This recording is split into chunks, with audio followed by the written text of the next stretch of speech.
forum. We had one last June, and the steering committee, which I'll introduce shortly, has been working really hard in the past year, as well as our consultants, and they will be giving a presentation later. That's Arrowwood Environmental.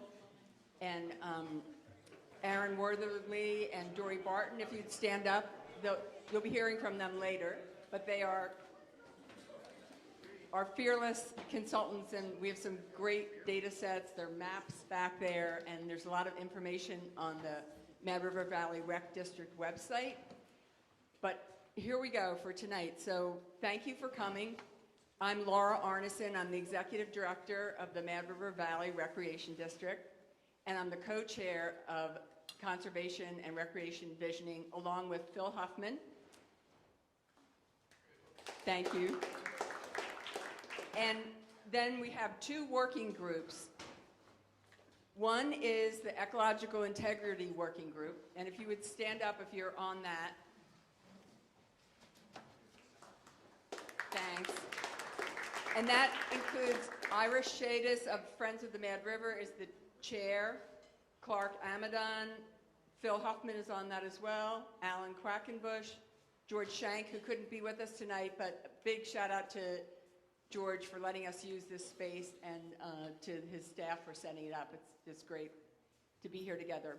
Brian Littmans, Chris Stevenson, and I sit on this chair, this working group as well, so that somebody hears both of the working groups, and that includes Emily Friedman, who is our project manager, so she and I go to a lot of meetings together.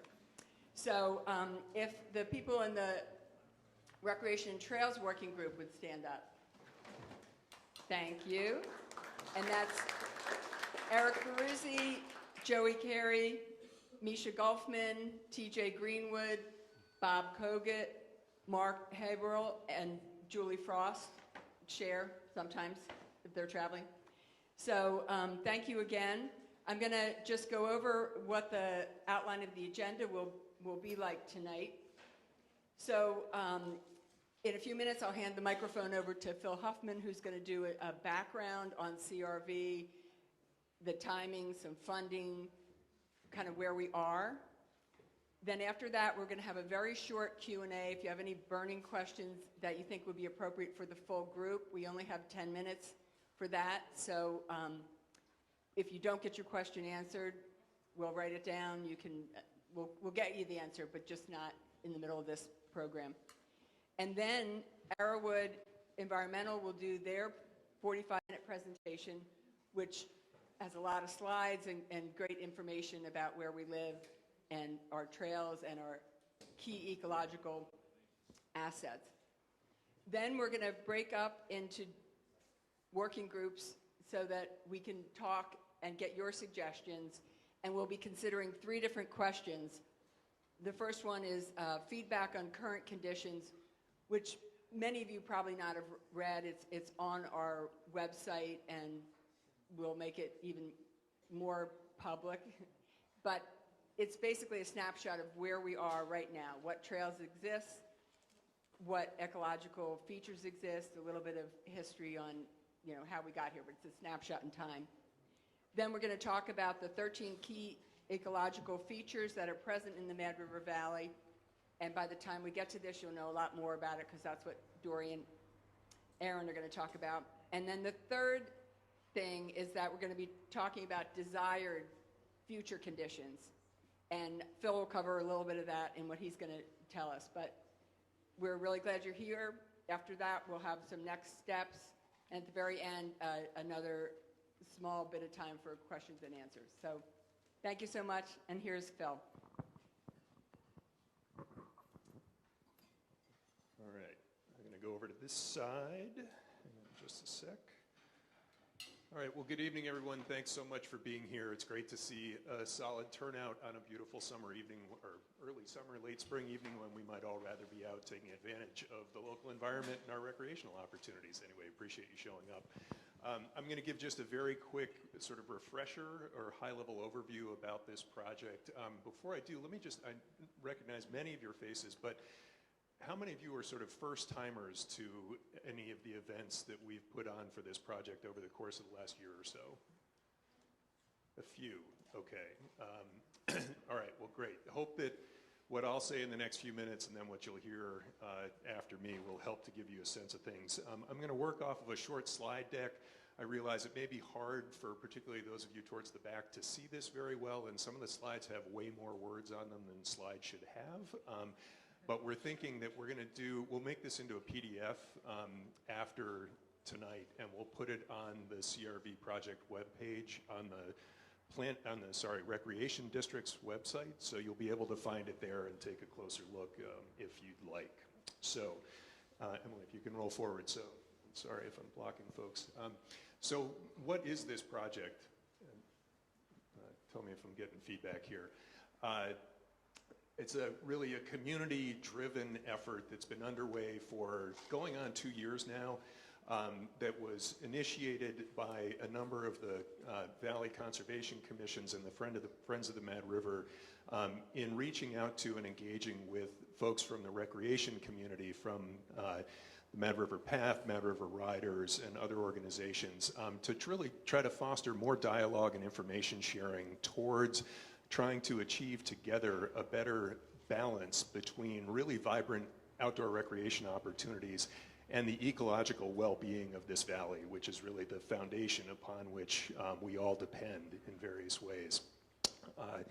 It's a grant-funded project that now has been going for a couple of years, and we've got a very sort of intensive process that this representative group that I'll talk more about in a moment has been working through, and we're working closely with Arrowwood Environmental, as Laura referred to, and we'll hear more from them momentarily. And then community engagement, community input, and feedback is a really crucial part of making this thing work.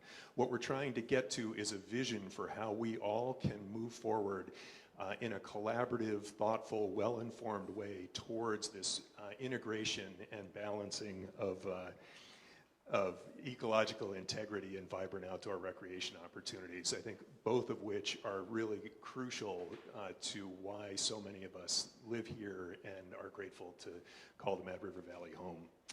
Okay, Emily, next. So this project wouldn't be happening without support from a bunch of different funders. The budget for the whole project over the course of the sort of main 2.5-year portion of it that will culminate in December of this year is from a state grant under the Vermont Outdoor Recreation Economic Collaborative, or VOREC. It's part of the bigger VOREC package of more than $400,000 that was provided to the Valley a year and a half or so ago. We've got a number of other generous supporters who have helped to make this project possible, both from here within the Valley and also some statewide funding sources. So grateful for their support. Okay, and did I say the budget is about $100,000 altogether? In terms of our organizational structure, this is sort of a simplified diagram that reflects some of what Laura was referring to before. So we have this overall steering committee of 15 of us from the major sort of conservation-oriented and recreation-oriented entities here in the Valley, with the Rec District and the Planning District and whatnot, the Chamber of Commerce involved as well. We've sort of, to try to make progress as fast as we can, we've organized these two working groups, the Ecological Integrity Working Group and our Recreation and Trails Working Group, as sort of the focal points for gathering a lot of information and sharing ideas about each of those topics that then feed back into the steering committee. And then we have a small leadership team that consists of Laura and me as the CRV co-chairs, and Ira Shaddis as the Ecological Integrity Working Group chair. And then Emily Friedman, our project manager, and Alice Rogers, the chair of the Rec District Board, are in an advisory capacity. Thanks. And you can see here just a roster of the folks on the Ecological Integrity Working Group, and then on the next slide, the Rec and Trails Working Group. Great, we can keep going. So on a timeline here quickly, again, this may be tough to see from the back, but it goes from where we started back in the summer of 2022 through to where this first slide is through to about where we are right now. There's been a lot of getting up and running over the first year. We had our first community forum not quite a year ago here in this same space. A couple of really good community learning sessions last winter, and then bringing Arrowwood Environmental on board to compile a whole lot of important data and help to guide some of our thinking on both parts of this project. We've been developing these current condition statements that Laura mentioned before, which is really trying to sort of a distillation of where things stand right now with respect to outdoor recreation opportunities and ecological integrity here in the valley. And then I'll go to the next slide and really going through this quickly. But where we'll go from here this summer, we're going to be starting with tonight, really getting input on what the desired conditions are for outdoor recreation and ecological integrity here in the future. What do you all think, and others in the community, along with those of us that are in the middle of all of this, for what we want to see for these two things going forward in the valley? We'll be working with a contractor in phase 2 over the next 6 months or so towards final deliverables. Lots of meetings of the steering committee and the working group to get there. We'll have some more community engagement, at least 1, maybe 2 additional community forums this fall. So keep an eye out for those. There will be other opportunities for input as well. We'll be keeping people posted through the Valley Reporter and Front Porch Forum and things like that. And then we're going to be culminating towards the deliverables for VOREC that I'll talk about in just a minute by December of this year. That's our firm deadline with the state to get back to them. But the project's going to continue beyond that. And the steering committee that we have together right now is all on board at least through about this time next year. And then there will be life well beyond that. Whether it involves the same set of us or others remains to be seen. And what the organizational home for the project will be going forward, we'll see. Okay, and then in terms of the deliverables, again, too many words here to read, but there are really 2 parts to this to think about. One is a visual component, which is going to be maps, data layers that will show sort of a spatial or geographical depiction of where in the valley is particularly important for ecological features of various types and also for recreation and trails, different sorts of activities, different concentrations of uses. We'll be overlaying those data layers into maps that will show us areas that are really what we're referring to as opportunity area maps for how to achieve this integration and balance between these things going forward. And then there will be more of a verbal or a written component, which is going to consist of shared goals, guiding principles, and best practices for how we can achieve this integration and this vision of balance between outdoor recreation and ecological integrity going forward. Those products will be available in draft form for public review before we get to the deadline in December. So sometime this fall, we'll have versions of them. Again, your input and everybody out there in the community who's maybe watching this on a recording on MRV TV will have a chance to weigh in various ways as we go forward. I think I'm going to stop there. There's lots more that we could say, but we'll pause. I think we wanted to allow a few minutes now for any sort of burning questions that any of you have. And I'd encourage you to not go too deep into the weeds, but maybe more kind of high-level questions that anyone might have about what I've said or what I may have not said that you're wondering about on this project. Anybody?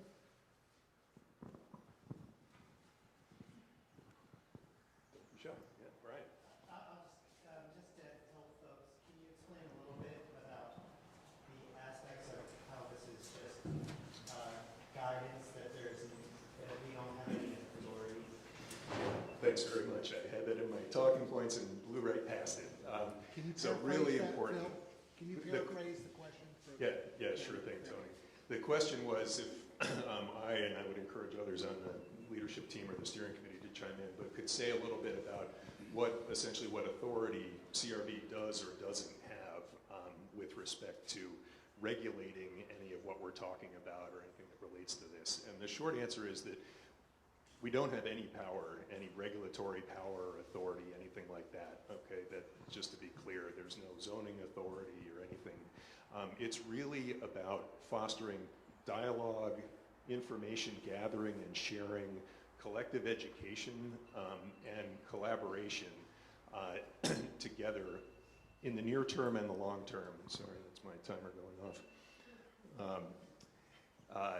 But really fostering a tighter dialogue and collaboration across the valley, our community here, towards this idea of a really well integrated balance between sustaining ecological integrity, the invaluable natural environment that we're so lucky to have here, and outdoor recreation. So there may be the soft power, I would say, of influence through the dialogue, information gathering, research, sharing, and working towards consensus solutions. But it's not. There's no stick. There's no hammer that's associated with this.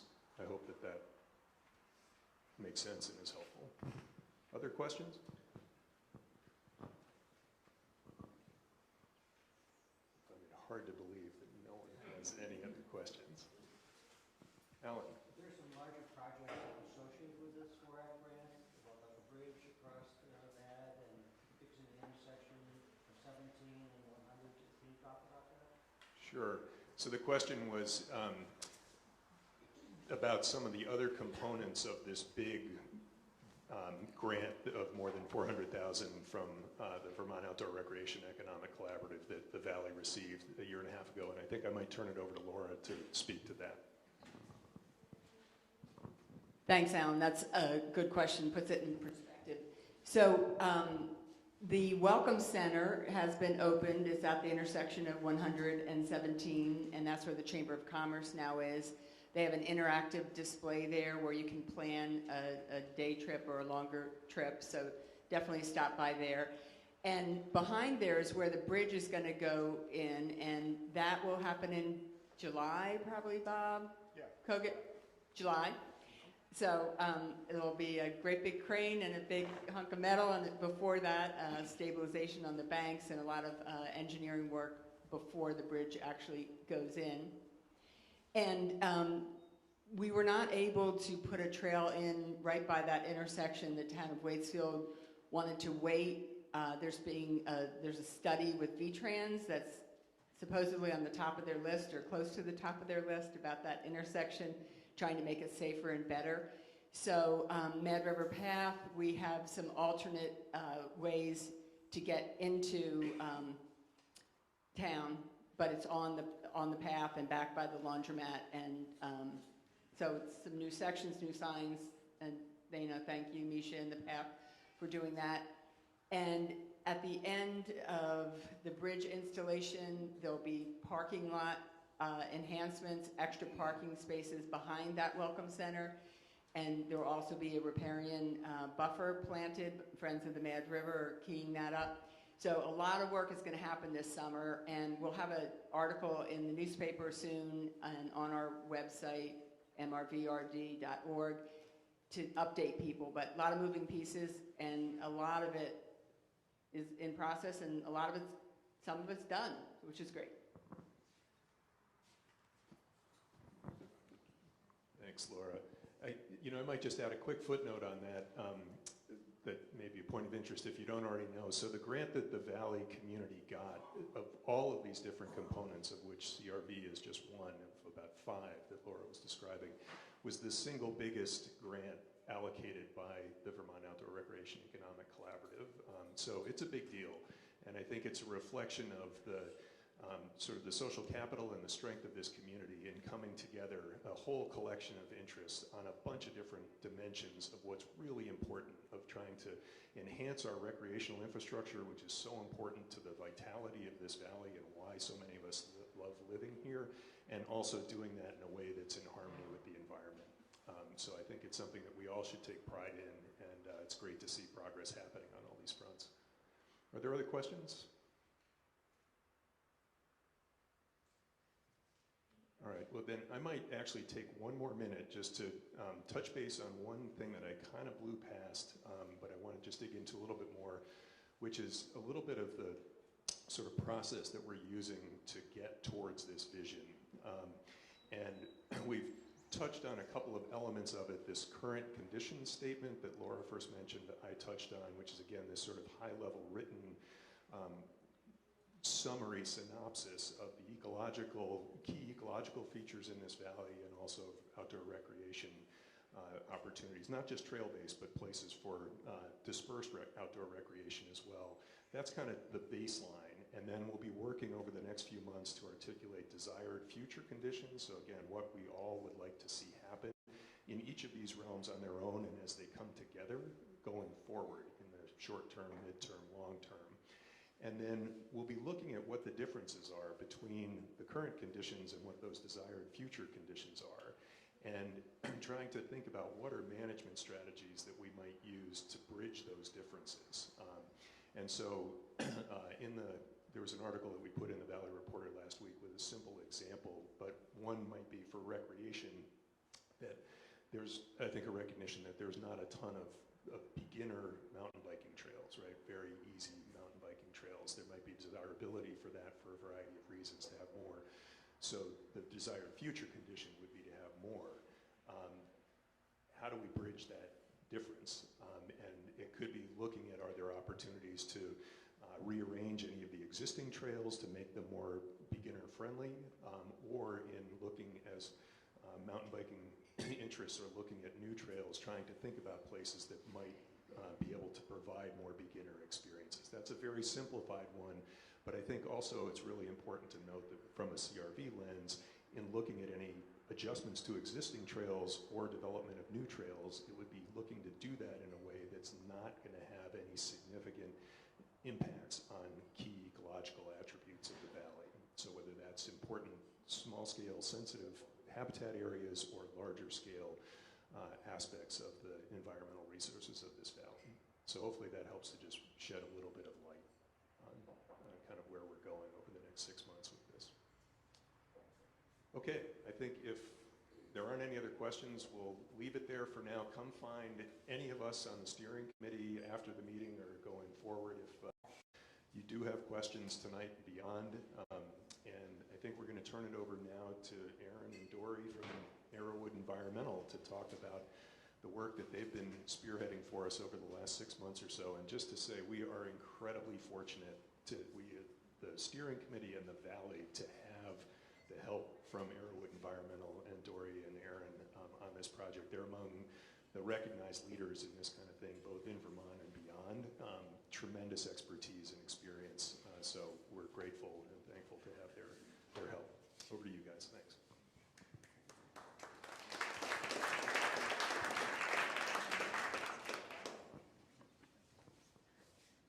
Hi everyone. I think we introduced ourselves earlier. I'm Dory with Arrowwood. I'm going to start tonight running through some slides. I think just, before I get going with that, I just want to let you all know how excited we have been with the Arrowwood team. We have done a lot of work with other communities. I think this is probably one of the areas of our business that we get the most joy from. We've had long relationships with a lot of the key kind of stakeholders in the valley, and so we're thrilled to continue that work with all of you. This project is really exciting in terms of the grappling, the balancing of outdoor recreation and ecological integrity. And this valley is rich with ecological integrity and with assets, as you'll see. So you're in a great place in terms of other places we've worked that aren't so ecologically rich. So it's exciting to work here, and we're excited to present kind of the results of phase one, which has really been, as Phil gave the intro, is data collection and aggregation and presentation. Part of the phase one was also research, and we did a lot kind of nationwide, I'd say global research into what other communities have done to answer the same question that you're grappling with. How you strike the balance, what have they considered, and what resources did they look at? And so that's partly how we kind of structured this first phase, was looking at how other folks have done this. And we have some local examples too that we've worked on, but let's get going with that. So our study area, 5 towns of the valley: Duxbury, Moortown, Facein, Warren, and Waitsfield. We also we focused in on the Mad River watershed, and then we broadened out to encompass all of the towns. And that's really for the data collection part of this project. Little backdrop, I just spoke about how rich this study area is for us. And I think one of the reasons, if you look at this, we have got, it's almost 200 square miles, right? And of that, 87% of it is forested. I mean, that's amazing. And within that, we have 31% or 63 square miles that are already protected or conserved. I mean, that's a great, I think that's a great backdrop for this project and for what you have here. Next slide. Okay, so let's look at, we did the inventory or the data collection for both recreation assets and for ecological components. And so focusing on the recreation, this is a kind of a summary map, and Erin will get into this, the online tool that we've created where you can actually dive really deep into this data. But just to give you a little summary, we inventoried or compiled inventory for over 340 miles of trails. There are a lot of trails, a lot of existing trails, and they fall within lots of different categories in terms of winter use, summer use, you know, hiking, mountain biking, and a lot of, you know, winter recreation as well. And we also inventoried infrastructure locations, including trailheads, parking lots, swimming holes, canoe launches. We really just tried to bring together anything and everything we could find that might be helpful in the, you know, in establishing what your existing conditions are here in the valley. Another way to look at the data, trail season by length. So the blue, that's your winter recreation. Not surprising, you know, there's a lot of winter recreation here.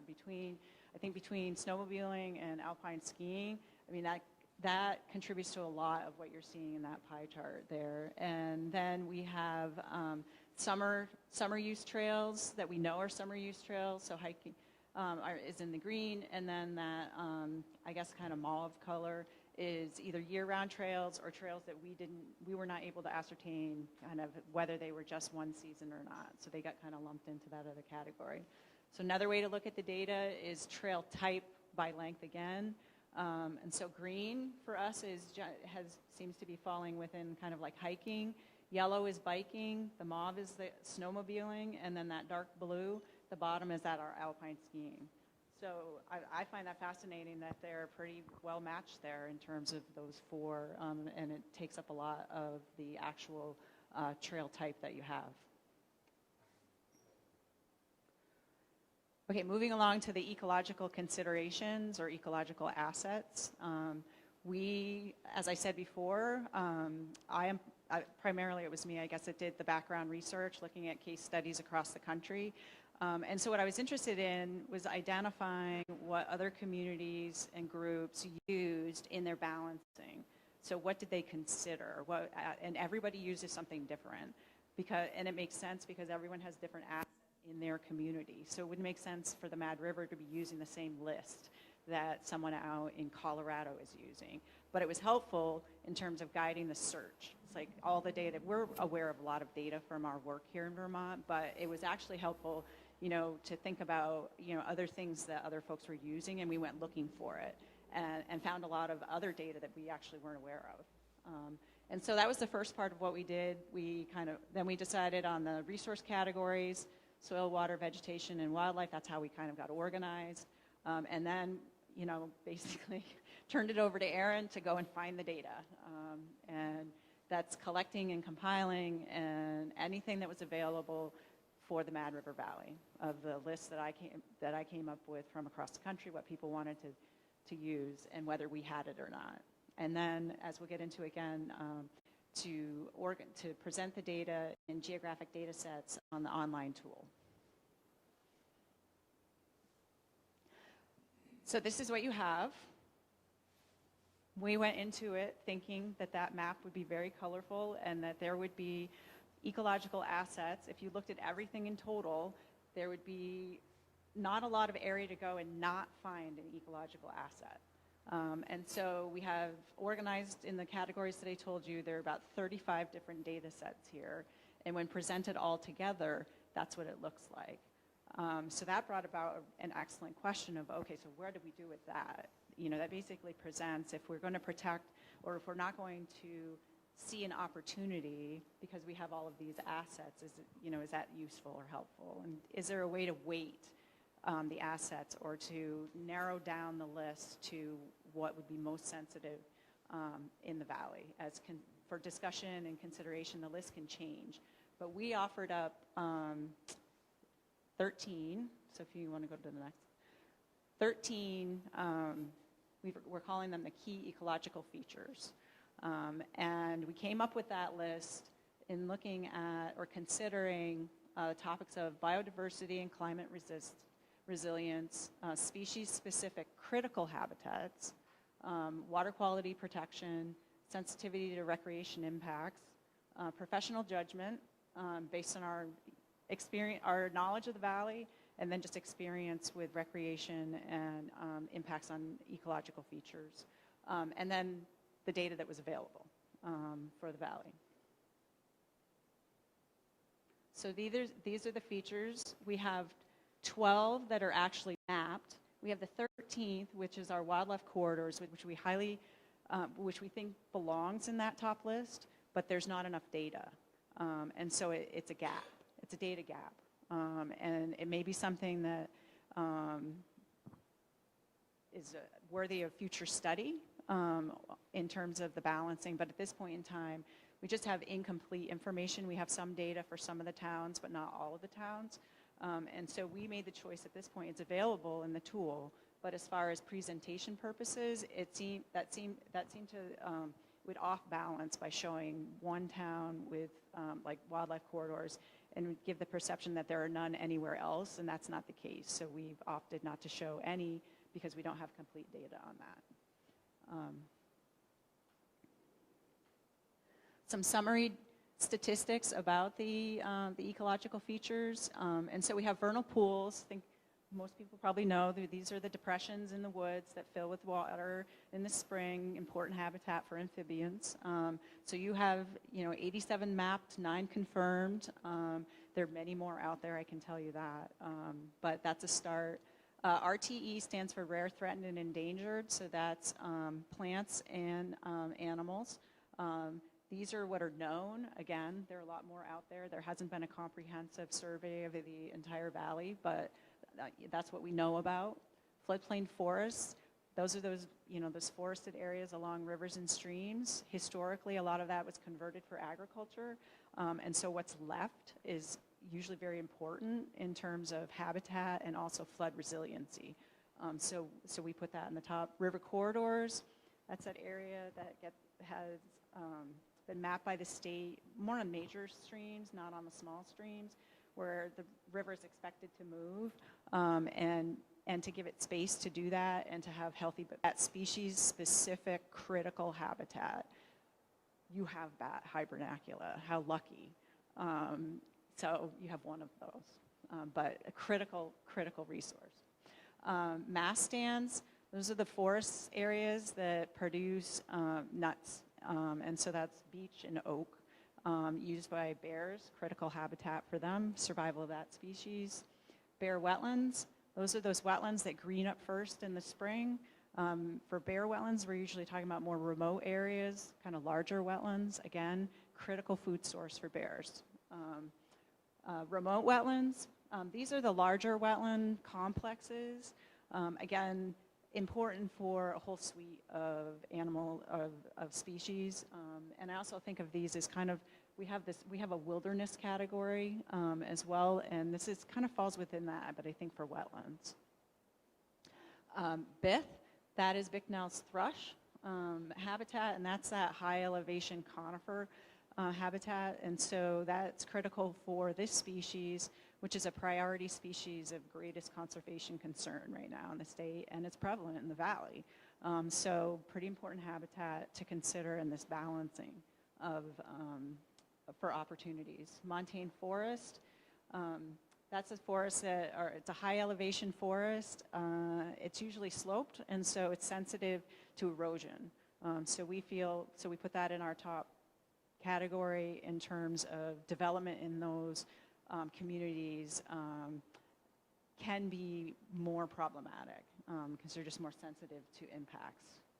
The wilderness is the area of, I think, so this is 1,000 acre or greater forests that are removed removed from existing roads and trails by 300 feet. So we have a nice map of that in the back that you can see. A lot of that land, if you look at the map, is on the western and the eastern slopes, and not a lot in the valley, in the actual, in the valley center. Cliff and ledge habitat, critical habitat for nesting birds. It's also critical for denning. You hear about denning bobcat. And it also harbors a lot of rare plant species. Critical wildlife corridors, so that's the 13th one that's not on the map that I talked about earlier that we think is, should be more probably heavily weighted in your considerations, but we just don't have the data at this point in time.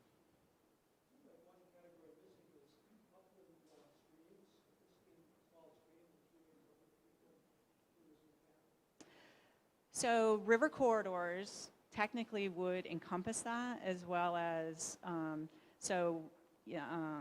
even though the state doesn't have that mapped, and so the data that we have is for the larger rivers, if you were considering that, you could apply it to the smaller streams. So the other thing that I'll say is that, Aaron can talk to this about the mapping of all of those streams, and whether we think we actually know where all of those high elevation streams are, I think is probably unlikely. That in and of itself is a major task too.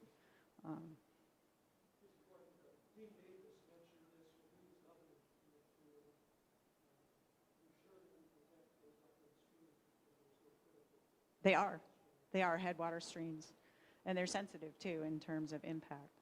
I think that they're just not well mapped on the landscape at this point in time. Okay, I'll turn it over to Aaron. Great. So I'm going to kind of give a little tour of the online mapping tool that we use to sort of compile and present all of these many, many layers that Dory's just kind of run through and gave a brief overview of. I think I'm probably going to sit down so I can kind of work the computer while I talk. But if I say anything that doesn't make sense, wave or holler so get my attention, and because I want to make sure I address things like that. We can deal with big questions and stuff at the end, but if there's something that needs clarification in the moment, please don't hesitate to grab my attention, even if I'm not looking in your direction. So let's see, I got to get out of this.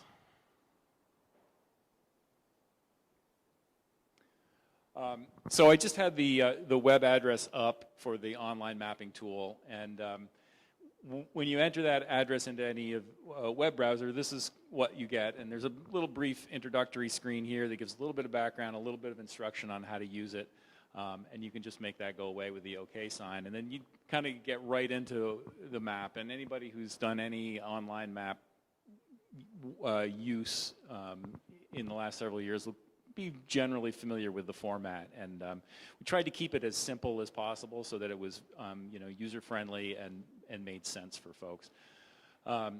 So along the left-hand side, there's a whole number of groups of these different resource components, and many of them are in groups, and they're kind of nested in these little arrow pull downs that if you expand that, you'll get a whole additional chunk of things you can look at. And the idea here is to kind of really make it as user-friendly as possible, and be able to really pick through and see things, because there's so much information here. The map is fully zoomable and pannable, so you can zoom in and out and get as much detail as you like in whatever area you're interested in looking at. Across the top here, there's a handful of tools. The layers tool is what's up right now, and that gives you control over turning on and off the different layers.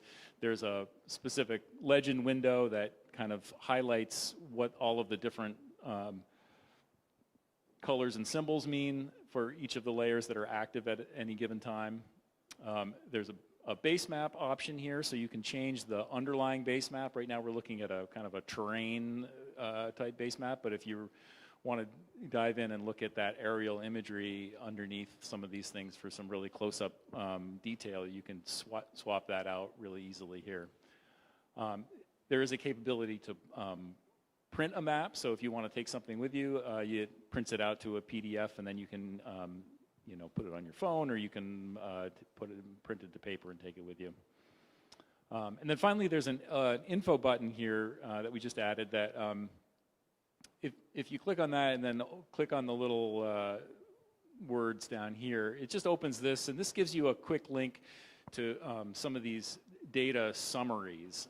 And so there's two I'll just show you really quick, and we're going to kind of jump into the data itself, and it'll make more sense then. But the first one is these key ecological features. And this just gives kind of, these are those 13 things that Dory just ran through, and gives a little detailed summary of each of those. And the other link here is the complete layers and data sources, and when you click on that, it'll open this page. And this is an enormously long list of every layer that we compiled for this project, and descriptions of what it is, how current we think it is, and where that came from. And it's organized by kind of topic. Okay. So I'm not gonna spend too much time on some of these things because they've been pretty well covered, or we just end up being here all night talking about this long list. But we do have the trails are up on the map by default when you open it, and they're symbolized by. Oh, I should mention too, when you're in this layers, you can click on any one of these little legend buttons next to it to get a quick look at that particular layer if you're just interested in that one to see what the symbols mean. So we've got trails indicated by type throughout the valley. These are both the trails and the recreational sites. We really try to find all of the public trail information that we and we're certain, I mean, we all know plenty of other private land trails and little things in our own woods and that sort of stuff, but these are, formally mapped trails that somebody is inviting the public to utilize. Some of them are on public land, some of them are on private land.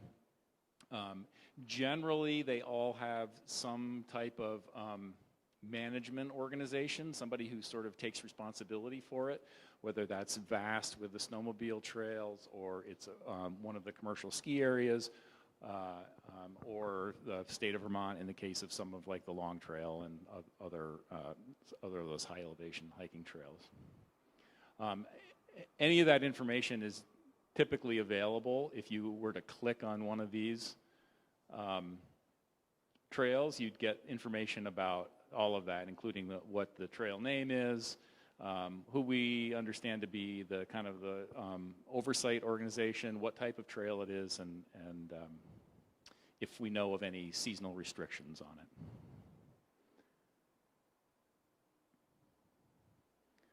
All right, same goes for recreation sites, and again, you can just click on any one of these little points, get a little bit of information about what that is, and again, who manages it, what type of access there is, and sort of what it does.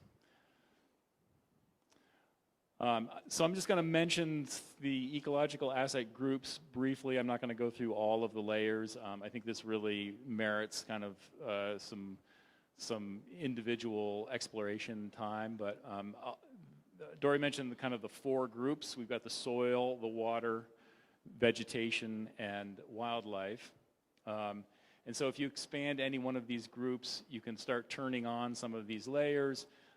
Again, with each of these, as you do it, there's more information on each feature that can be opened in a little pop-up if you're interested in finding out more about it.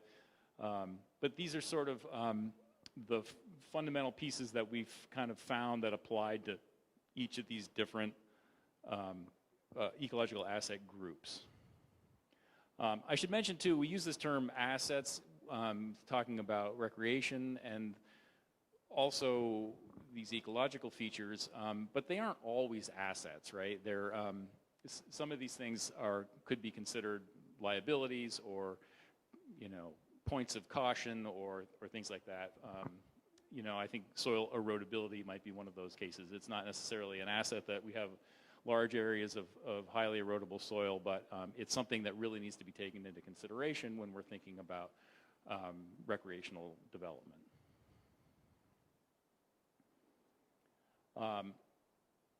Water, again, long list of things. Mentioned the rivers and streams, so you know, lots of this stuff is here, including many of those high elevation streams, but we certainly know they're not all of them. Many more streams on the landscape than have been mapped. And that's the case for so many of these resources. You know, the information that's available to us ranges really widely across the state and even this landscape. So, you know, that needs to be kind of weighed into to considerations that we know what we know, but we know we don't know a lot. Some things are more accurate than others, and yeah, it all takes a bunch of consideration. I'll kind of point out wetlands as an example of that. So we know wetlands have been mapped through town projects in Fayston, Waitsfield, and Warren, but not in Moortown and Duxbury. So there's lots of wetlands that have been mapped by other folks, but they haven't seen the kind of intensive, close inspection, town-wide wetland inventory process that those other three towns have.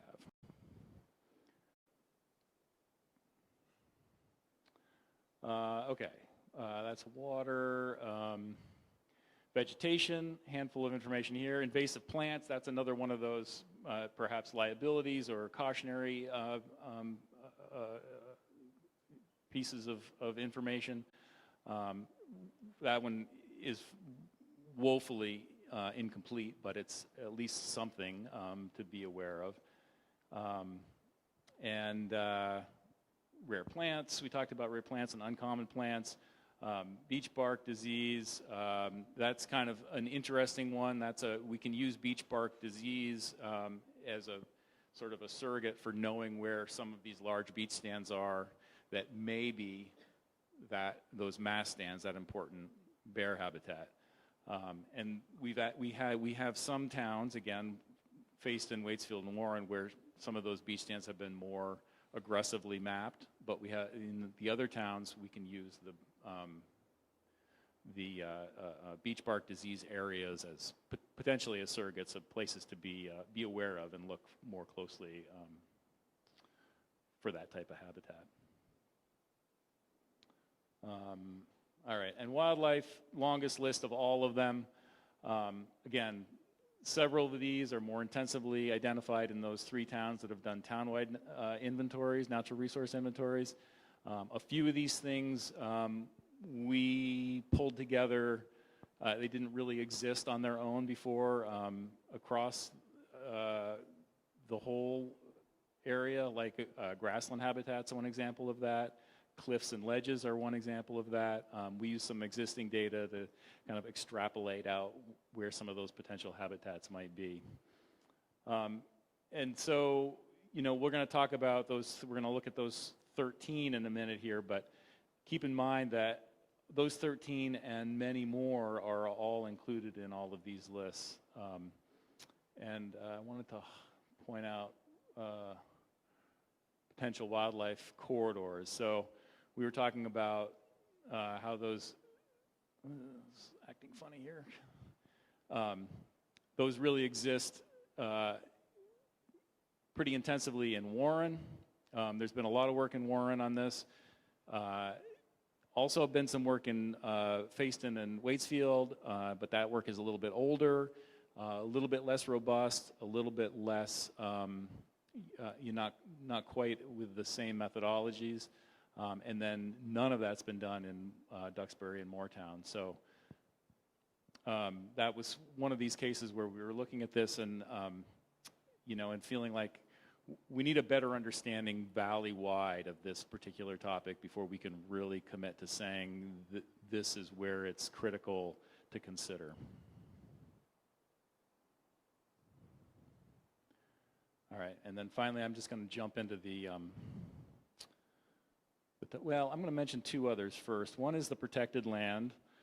Dory mentioned that at the top of the list, and so we do have this kind of darker gray area is conserved land, both public and private. So that's worth taking a look at as you're working through this. Some of this is federal land, some of it's state land, town forests, and that sort of thing, but also private easements held by Vermont Land Trust and other conservation organizations. So not always publicly accessible, but worthy consideration. And the other is zoning, which we kind of looked at all 5 towns' zoning regulations and tried to kind of group all together how everybody looks at their sort of their development potential throughout. And it's an interesting mix, you know, with a real focus on sort of this agricultural residential combination among 2 towns, a little bit more focus on some forest conservation and reserve areas in some other towns. And so I think it points out that there's some real differences sort of in how the towns across the valley are planning for development, not just recreational development, but all development, and worth considering how that might play out in light of some of these recreational assets as well. All right, and then getting into the top 12. Dory did a pretty good description of all these, so I'm not gonna go back through them all, but I think I'm gonna just kind of run through and turn them all on. And we saw a map in this presentation earlier that had all of them overlaid together. Now keep in mind this is missing that one key component of corridors. Thank you.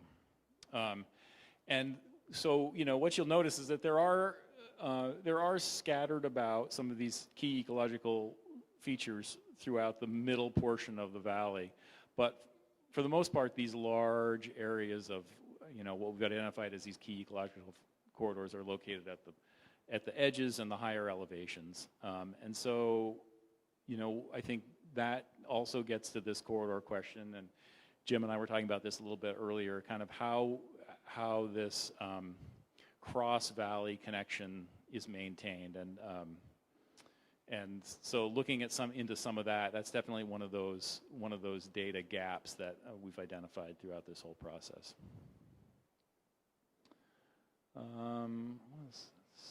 Anything else I should say about these? Montane forest communities. I think it's important to note that kind of in the climate resiliency picture, that's a big important one. Those are those generally high elevation forests. We can sort of expect those to probably shrink in the coming years, but they're, you know, the more intact and cohesive they remain, the more resilient they will be to that changing climate. All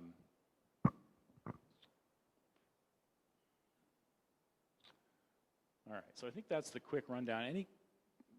Any questions on any of that before we move on? Yeah.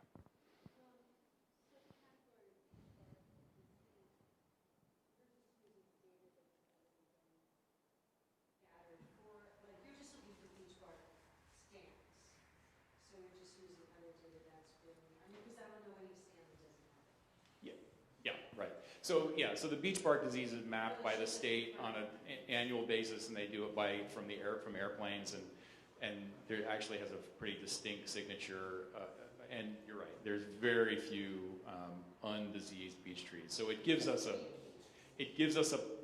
an idea of where there's concentrated beech stands, and in those places we're more likely to find that significant bear habitat, and certainly not all of them.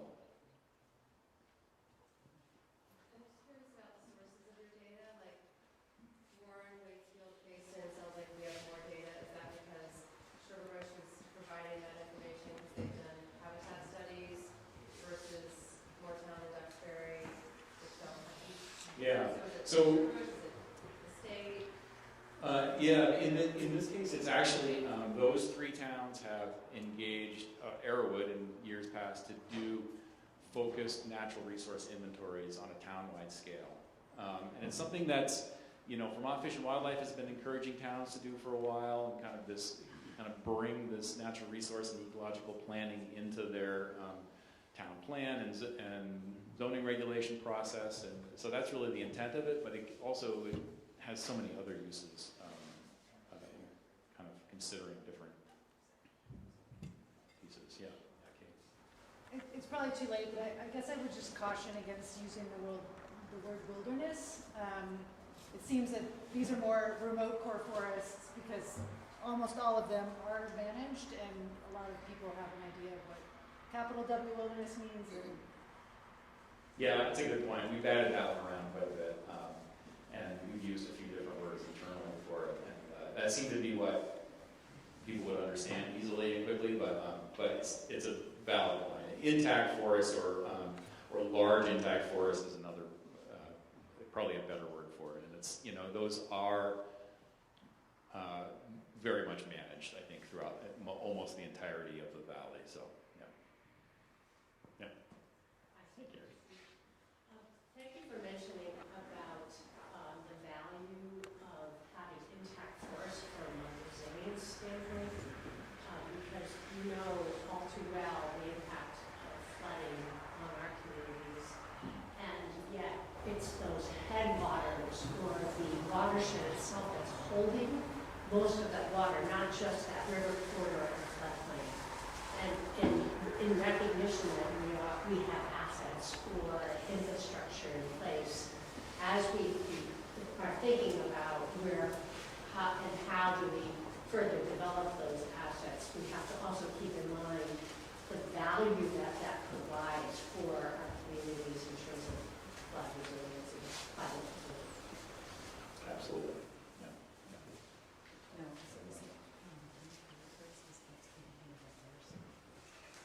Oh, yeah. So if you can't hear, then Carrie was just making the point about these high elevation streams and really the whole watershed in those areas being critical to this climate resiliency concept, and that's really where the vast majority of that water is held, and it's kind of processed through those lower elevation wetlands and floodplains, but a lot of that retention really happens at those high elevation source areas. Along those lines, has there been an inventory of beaver ponds? So the three towns that have done natural resource inventories, part of that component is actually mapping natural communities of all of the wetlands in those towns. And so in that case, we do know where beaver complexes are located, or at least where they were in 2006 to 2009 when those projects were being conducted. They're ephemeral, so they change over time, but we have a good sense kind of within those three towns where those are located. Yeah. And that information is included in the wetland layer in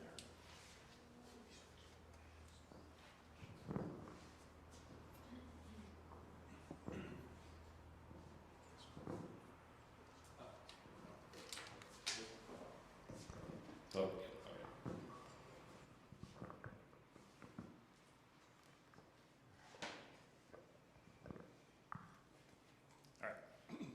Now have a question microphone. Moving the discussion a little forward with respect to desired conditions, you all worked with available data. You identified 13 or 12 key ecological assets.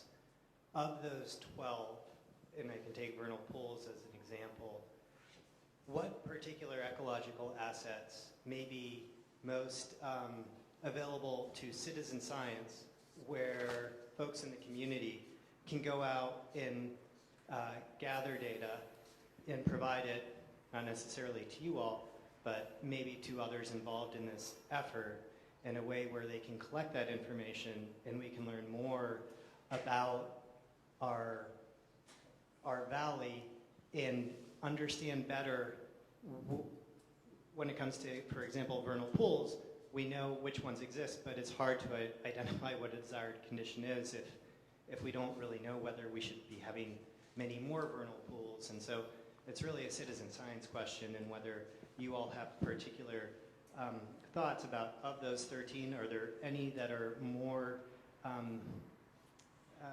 pertinent for the community at large to participate and gather information and find a way to collect it and send it to those that can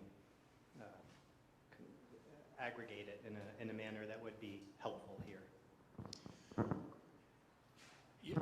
I think off the top of my head, I think the vernal pools is the big easy one out of that 13, because there are already citizen science initiatives established to collect that information, and there's a kind of a whole framework of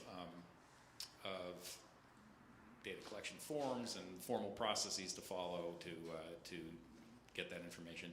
I mean, certainly the smaller, more discrete type of resources are much easier to engage with on a citizen science level, easier to understand, easier to go and look at a thing rather than kind of a big, complex concept, really. But I'm trying to think if any of those other 13, if there's anything else that's kind of has an established citizen science. I mean, there's things on rivers and streams, of course. That tends to be more focused on,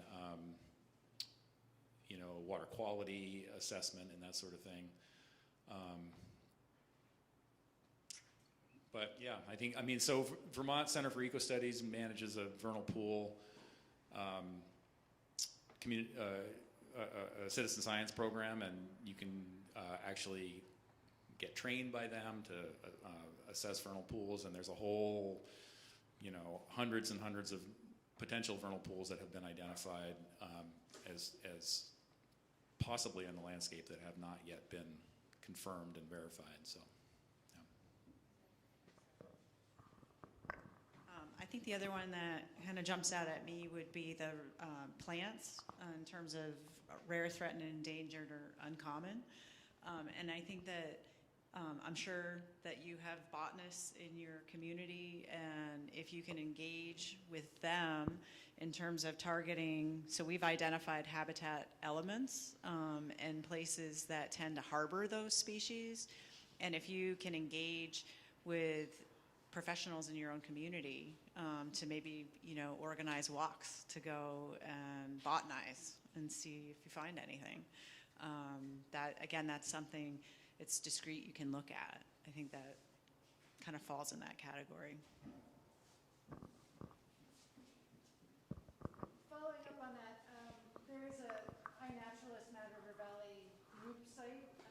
If everybody in the Mad River Valley who saw bears, bobcats, foxes were to map them, would it be useful at all in terms of wildlife corridor mapping, or not useful? If everybody in the valley were to identify every time they saw one of these things, it would be incredibly useful. The struggle comes with the disparate nature of the information. So yeah, the more that kind of stuff gets used, I think the more valuable it becomes over time. Does everyone know about the iNaturalist site? Now you do? It's an app that you can put on your phone, iNaturalist.org, and then you go to Mad River Valley group, is that right, Hida? Wildlife Observation Project for the Mad River Valley, and then you just make your observation of what species you saw and where, and you can put notes, and you can put a picture. Hito has the number one number of observations in the entire valley. But it'll help. It'll help our data, and we're using it in Warren when we're looking at things, and if everybody could start doing it, it'd be good fun. Yeah, and I'll just mention that Yes, you can use it for plants too. Plants and animals, butterflies, frogs, salamanders. You can use it for everything. And the invasive species that we have included in the map came from the iNaturalist Invasive Species Project. And that's fairly limited. We know there's lots more out there. And so the more we kind of keep collecting that information, the better sense we get of where we need to be more and more careful about spreading those things around. So I know we're out of time. Well, thanks a lot, Aaron and Dory. That was great. And we can put up on the Mad River Valley Rec District website some of the suggestions, links to them, so that we could have more citizen scientists contributing to this project. So in just a minute, we'll have like a 5-minute break. It really short, get some food, get a drink, go to the bathroom. And then when you come back, 5 minutes from now, you should have gotten a little number when you came through the door, and you should then go to the table that corresponds with that number. And we'll have our breakout groups. We have a couple of questions to be discussed. So we want to keep things moving along. But thanks so much for all your questions and time tonight. And quick break, and then let's get back at it. Thank you.